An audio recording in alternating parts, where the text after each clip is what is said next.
Hello again, and welcome to Kabbalah Revealed. I'm Tony Kozenek. In this lesson, we're going to look closely at a Kabbalistic article, something that we looked at a few lessons ago, but we're going to look at it in more detail. It's an article called "There's None Else Beside Him." This article comes from a book called Shemati. Shemati means I have heard. And these articles were lessons spoken by Bala Salam to his students. And his son, Rabash, Rav Baruch Shalom Halevi Ashlag, was one of his students.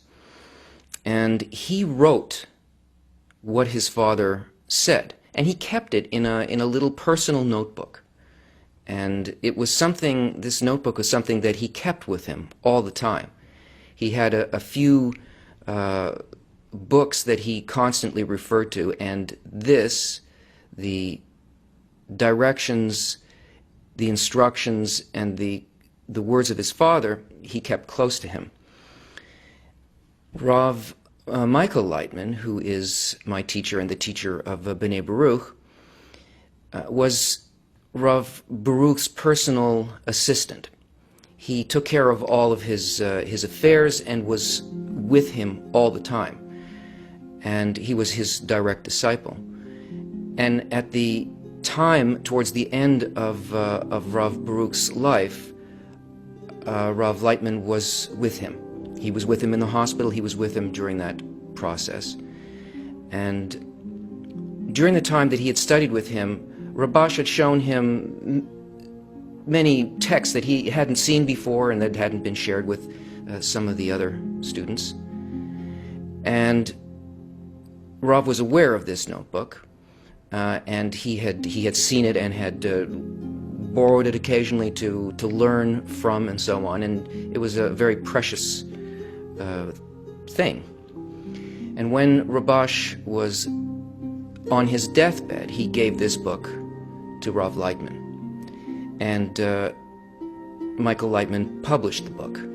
And it contains beautiful articles describing the inner work of a person. A lot of the work in Kabbalah is technical work. The study of the 10 Sephirot, Talmud Esher Sephirot, and other technical works, the Tree of Life, the Zohar, which deal with the technical aspects of creation as well as the inner states related to them. Well, these articles in the book Shemati, they're specifically made for the student to find himself, to identify inner states and to connect these inner states to the technical work and the Kabbalistic work as a whole. And they contain thought from the highest level of reality. This particular article, "There's None Else Beside Him," it encapsulates the entire methodology of Kabbalah. There isn't anything that a person need do or know or consider that's not in this article. And Rabash told Rav Lightman that it would be a good thing if he read this hundreds of times. We'll read it once today, perhaps, if we can get through it. And as we do, again, we're doing this only to attract upper light, and all that you need do as we go through this is to try to connect with the thought and the feeling of the author. There's none else beside him. It is written that there is none else beside him, meaning that there is no other power in the world with the ability to do anything against him. And what man sees, namely that there are things in the world which deny the household of above, is because he wills it so. In other words, there's one power, there is one active force, there is one actor in reality. And there is no other authority, there is no other author to anything that occurs in reality. But the fact that we see that the world is built in such a way that there seems to be an opposing force, well, this is done on purpose. And it's for our benefit. And it needs to be harnessed. It needs to be understood. And it needs to be included in our perception. And it is deemed a correction called the left rejects and the right adducts, meaning that which the left rejects is considered correction. This means that there are things in the world which from the beginning aim to divert a person from the right way, and they reject him from holiness. The hiddenness of the Creator is not a physical hiddenness. We feel perhaps he's not there, or maybe I believe in him, but the proof for it, we don't truly claim that if we saw him stand before us, we already know this. We know that we're not speaking about a physical proof, a physical reality. The hiddenness of the Creator is hidden not just from our physical senses. He is hidden from our inner sensation, our feeling of connection, our faith, our direct sensation in our thoughts. He is hidden from us by our doubts. Right? There's a quality of our inner state that when we are filled with doubt, then there is a rejection. That is, there's a hiddenness. We feel that it can't be so and that there is perhaps some other force. It's this sensation, this inner state of hiddenness where the reason for things, or to feel that there could be any kind of a divine guidance behind anything, our doubt covers it completely. This is the hiddenness of the Creator, and this is his method of teaching us and bringing us along.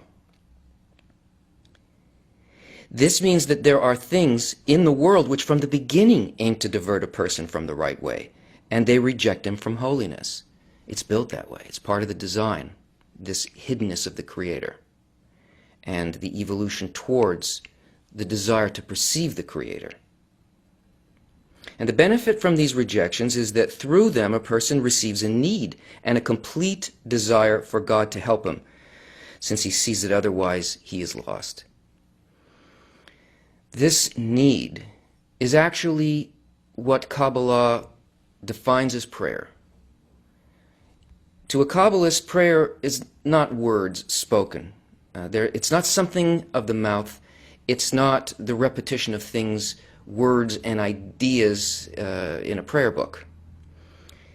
It is a gut-level need. It's something that has occurred in a person's desire for which there can be no other answer but the thing desired for. And the hiddenness of the Creator and this action of the right and the left hand purposely create a need specifically for the closeness to the Creator. That is, for doubts to be removed, for us to rise above the aspect of our nature that engenders these doubts. And that's the benefit. This is called a correction, this development of this desire. And what is it that happens? How is this benefit felt for a person? Not only does he not progress in the work, this is how he feels, but he sees that he regresses and he lacks the strength to observe Torah and mitzvot, even if not for her name. So we know that the goal is to be able to be like the Creator, to create an inner similarity of form, of intention towards the Creator, which would be to bestow without thought of self, without that need, to be completely in bestowal, which is called for her sake, or lishma. But a person can't even come close to that, so that the sensation that is teaching them and evolving them and building the need is a sensation that they can't even do this work, even if not for her name. That is, even for themselves they can't do it. The rejection and doubt is so complete, and it's part of the process. It happens. It is one hand and then the next hand, one hand and the next. When this happens to a person, it's not happening because there's something wrong with the person. It's happening because it's in the system and it's built that way. that only by genuinely overcoming all the obstacles above reason, he can observe Torah and mitzvot. So this is the thing that's built for a person, that it's not possible by dealing with a doubt and then with some kind of a filling, a delight at feeling close. These two variations always produce a hiddenness, a sensation of hiddenness, and that the only way that a person can proceed to actually observe Torah and mitzvot, that is to become like the Creator, draw close and bond with the Creator, is above that level, above reason.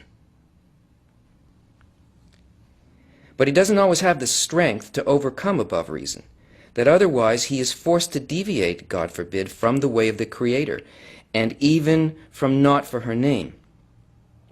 And he who always feels that the shattered is greater than the whole, meaning that there are a lot more descents than ascents, and he doesn't see an end to these predicaments, and he will forever remain outside of holiness, for he sees that it's difficult for him to observe even as little as a jot, unless through overcoming above reason, but he is not always able to overcome.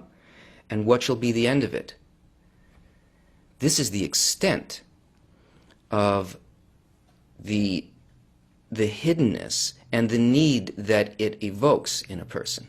It comes to an extreme expression. That is, the more that a person wants this, the more they truly desire this, the more it appears that they're pushed away. And this is a response similar to the response of a parent to a child who is beginning to be an adult. You give them more room. You give them a kind of independence. You step away, and the depth of confusion of that adolescent or the young adult is an extreme situation, and it's done as by a loving father towards a child. This extremity of distancing. And what shall be the end of it all? How is it even possible? Then he reaches the decision that no one can help him except God himself. And this causes him to make a heartfelt demand of the Creator to open his eyes and his heart and to bring him nearer to eternal adhesion with God. This is what eventually happens. A true prayer appears within the person. That you can't fool the Creator. You can't say one thing and really desire another.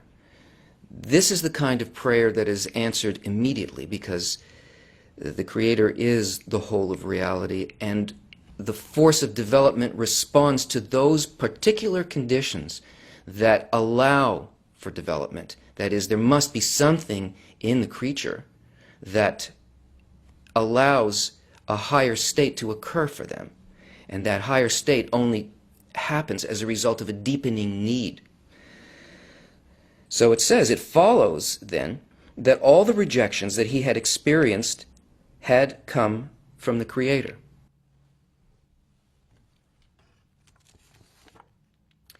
That means that the rejections he experienced were not because he was at fault for not having the ability to overcome, but because these rejections are for those who truly want to draw nearer to God.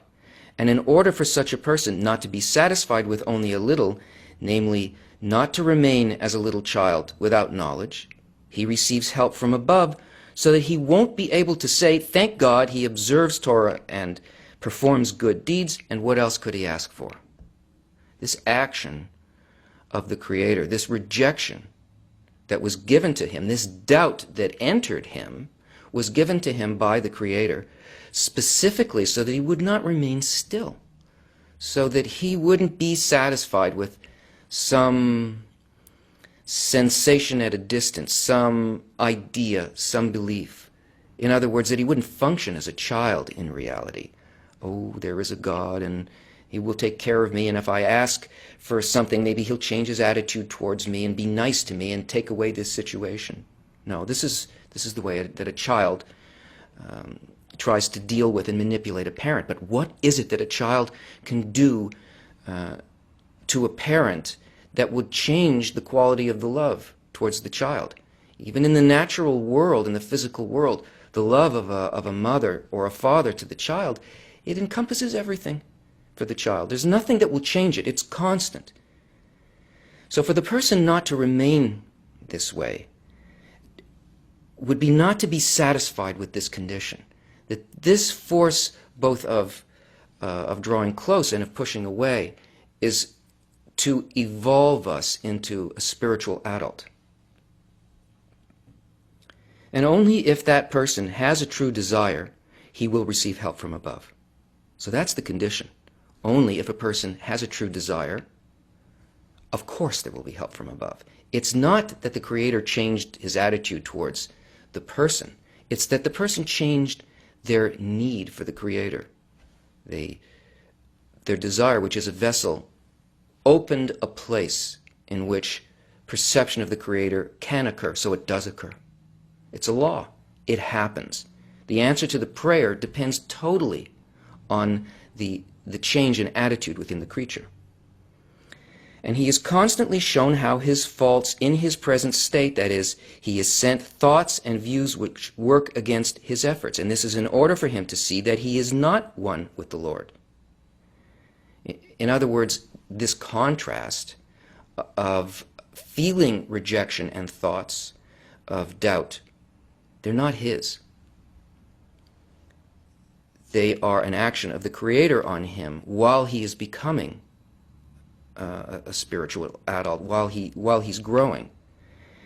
And specifically, the hiddenness comes from, must be experienced as doubt and must go against his efforts, no matter how broad or how good or how precise he may have been progressing up until that point.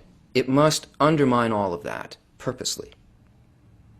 And that is so that he can see a contrast between where he is now in a particular state and what he needs to overcome above reason, where he needs to be next. Because to be satisfied, you think, oh, I'm one with the Lord, I'm fine, I had this perception, I'm okay, I know everything now, I've got some kind of belief on this level. No, the Creator wants to create a creature and fill it totally with a bonding with the light. It has to be unbounded. So we have to see how unlike the next level we are so that we build this need again to move towards that level.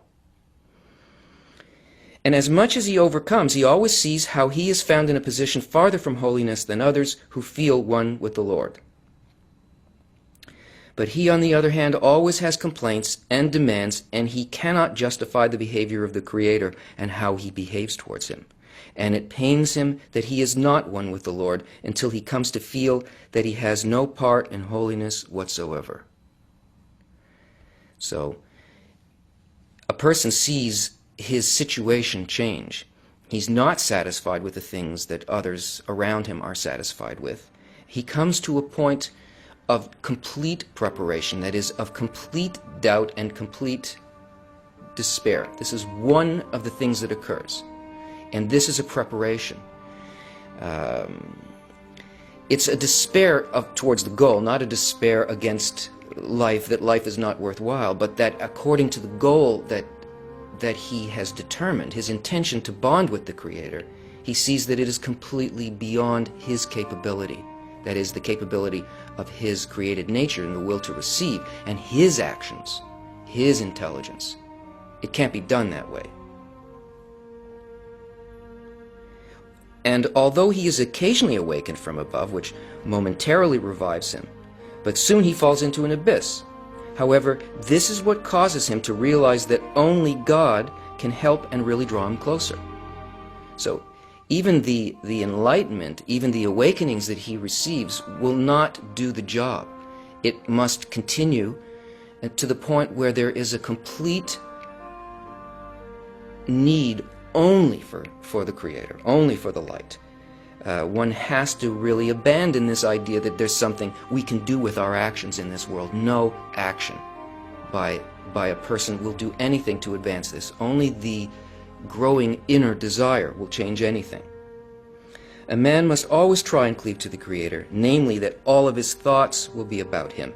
And that is to say that even if he's in the worst state, from which there cannot be a greater descent, he should not leave his domain, namely think that there is another authority which prevents him from entering into holiness, and which has the power to either benefit or harm. And that is the substance of doubt, that there's some other reason for this occurring. Either it's me, or it is the world is conditioned in a certain way, my environment prevents me, that there is something other than the Creator doing all of these actions.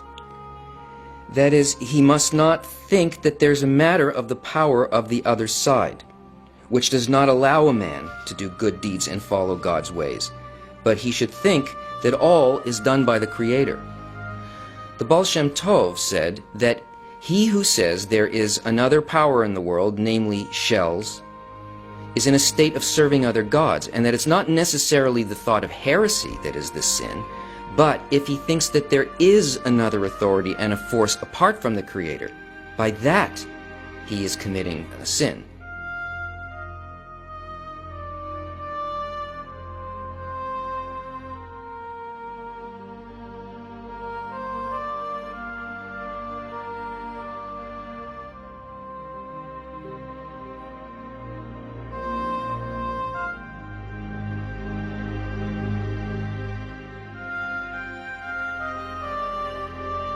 That it's only the giving up of the goal of thinking that there is another power that draws a person away to make a decision that it is not only one force, it is not all the Creator. This distance is called sin. Furthermore, he who says that man has his own authority, meaning that he says that yesterday he himself did not want to follow God's ways, that too is considered to be committing the sin of heresy, meaning that he does not believe that only the Creator leads the world.